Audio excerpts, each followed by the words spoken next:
But anyways, let's move on now to the Sacramento Kings, one of our favorite teams. We've actually been talking about the Kings and not been bashing them, which has been weird. Like the past 4 Kings videos have been positive Kings videos. Hey man, they making moves. The Kings are like one of my favorite like 2K teams. I'm already excited to play them in 2K18. We're talking about the Kings because they brought in Zach Randolph, they brought in Vince Carter, they brought in George Hill, they finally signed Bogdan Bogdanovic to a 3-year, 27. I don't give a shit. 3-year, $27 million contract.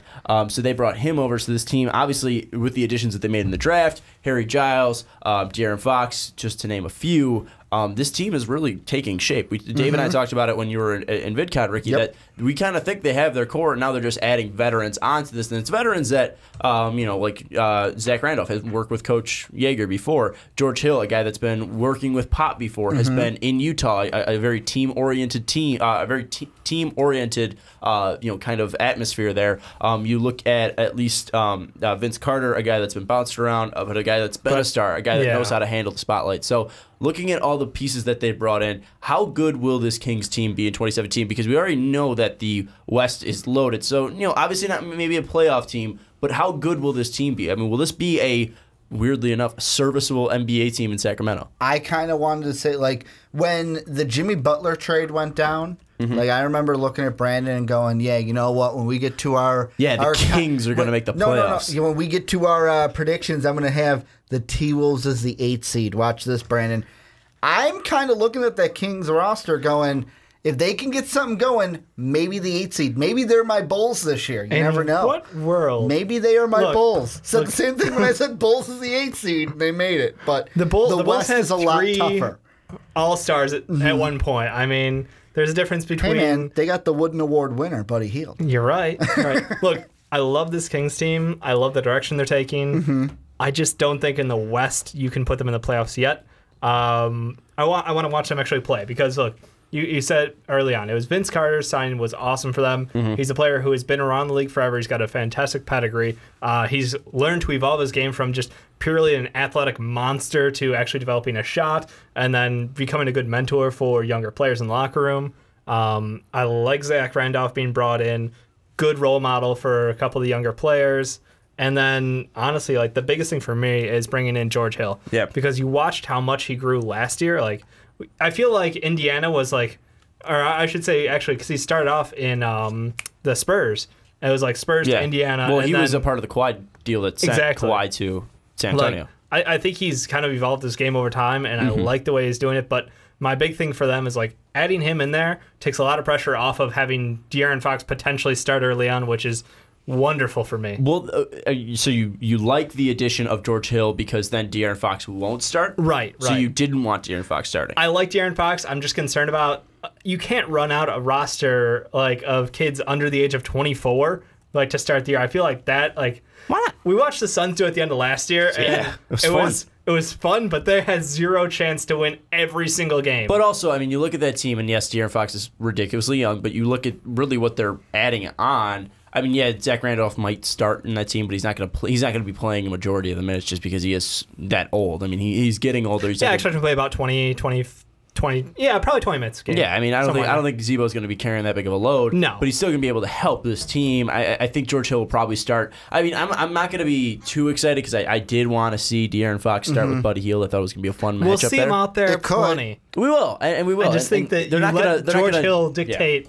the timeline for that. Here's the most important thing to me, and I know the whole like. When I said Kings of the playoffs, I don't know what I'm going to say. Probably not, maybe so. But the thing with this team that I love the most is when I look at their contracts, after this season, except for two, Kosta Koufis and Garrett Temple, they control everything.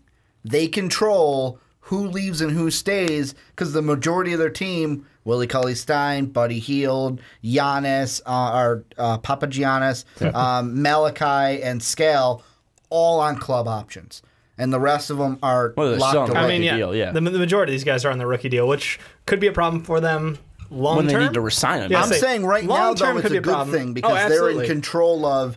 If they want someone to leave, it's because they want... It's like, we are letting But all those guys you named, I don't think they're going to let them walk. No, and that's the thing. Is like I could see Kosta Koufis getting moved if they do want to move him. Like he's expendable now. And that's the thing, is like they've got good veterans and on decent enough contracts. They didn't overpay for anybody. It's not like last year where there was just awful contracts being thrown down.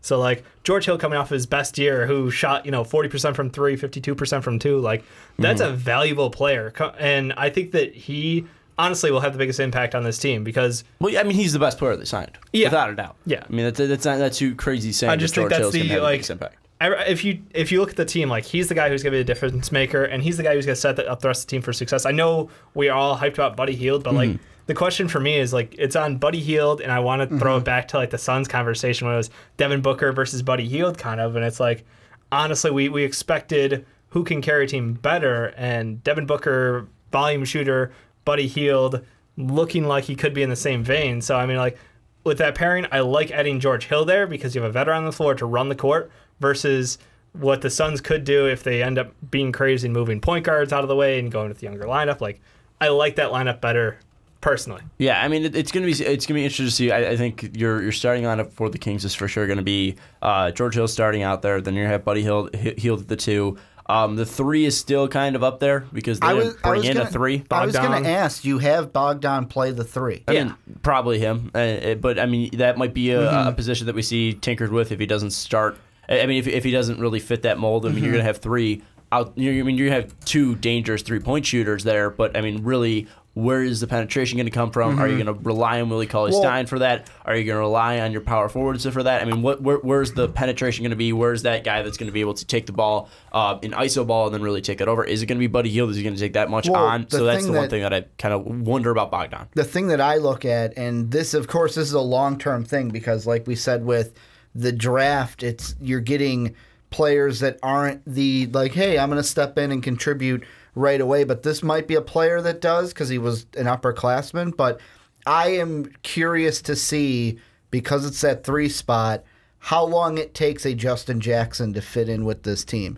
And the thing I like with this roster, George Hill, we'll let you start. We'll let Fox kind of play behind you until eventually down the line, I'm not saying this season, but eventually down the line, I see those kind of roles switching to where Fox then becomes the guy who is the starting point guard. Kind of a similar thing with the 3 where, I mean, you drafted Justin Jackson the first. I'm assuming his goal would be to be the starting small forward. And then Harry Giles, he had knee injuries. Just join the bunch of power forwards that we got. And if you can contribute, that's great. It's a platoon of them. I mean, that's the thing. Like, I like Scale. I think that he is going to be an excellent player. It's just...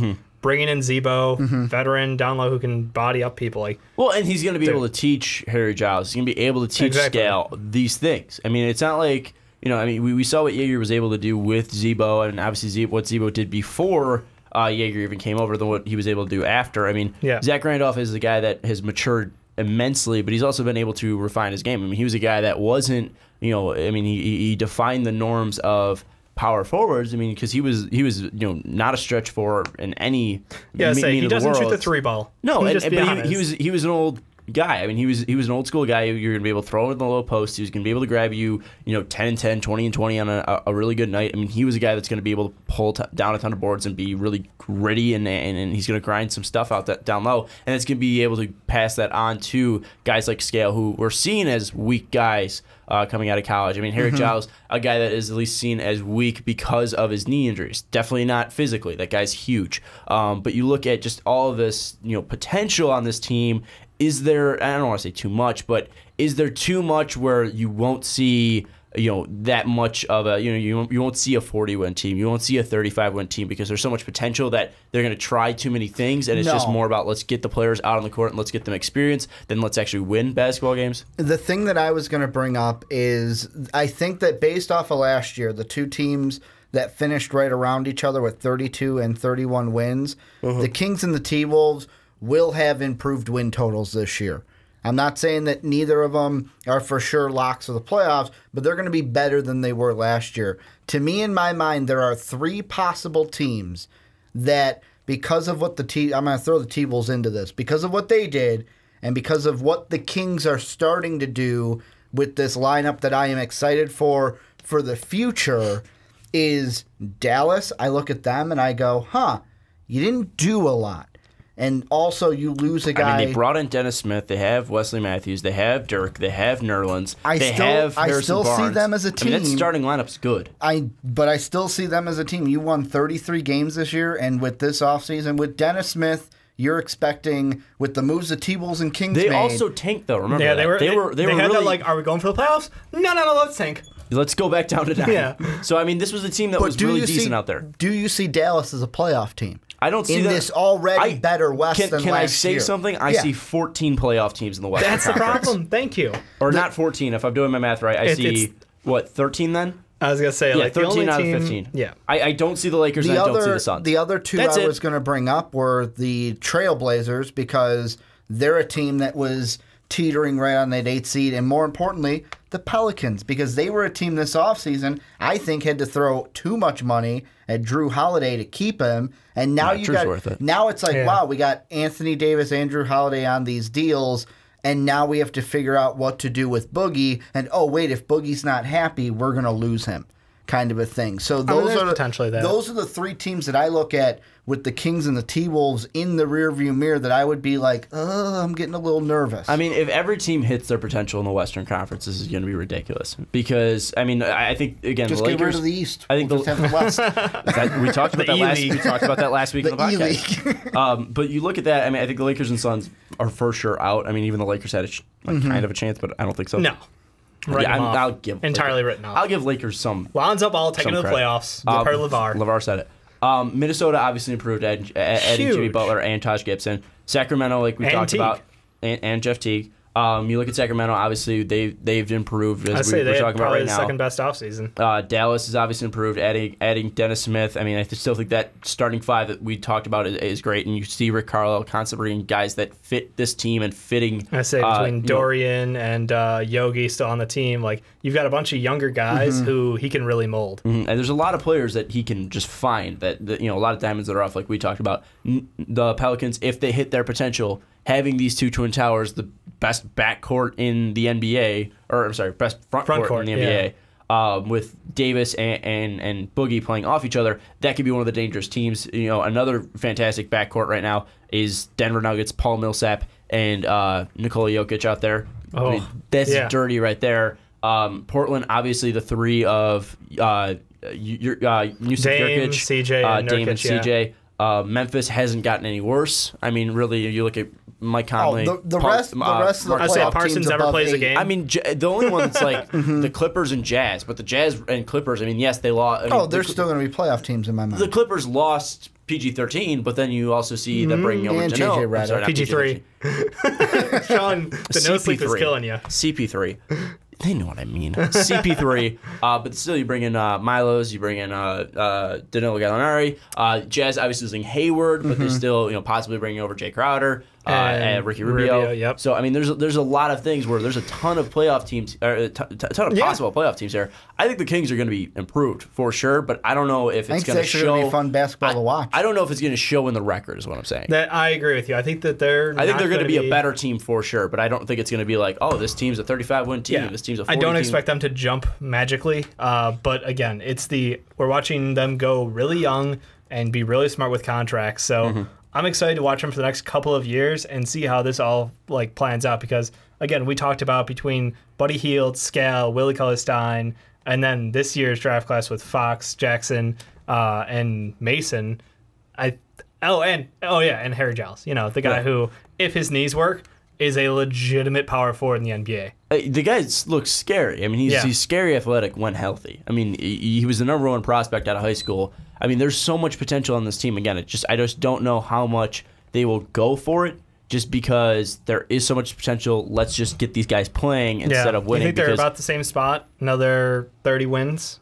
I think they're around 30, 35. I think they're going to stay in that area. I don't think they're going to be a bad team, though. I still think they're going to improve. They're not the punching bag of the West? No, I think a lot of their games is going to be close. I don't know exactly what their split was or point differential was, but I think it's definitely going to be, if it was over 10, I think it's going to be under 10 now. I think it might be around 11 or something like that. Yeah. I think it's definitely going to be closer. I think they're going to be playing closer games. They were minus 3.9 in the opponent's points per game, 2 points per game. Never mind. All right. Well, I think it's going to be closer games that the Kings are going to be playing. I think you're going to be able to see closer games. hard-fought games here. I mean, I think that we can see the Kings be a really good team here in the NBA. So I don't think it's something that's going to be playoff team worthy, but I still think you could see a lot of contributors and there's a direction. And I'll give Vlade Divac credit. We shit all over on that Boogie Cousins trade. And then the Giannis pick. The Papi Giannis pick. Not Giannis Antetokounmpo. Yeah, obviously.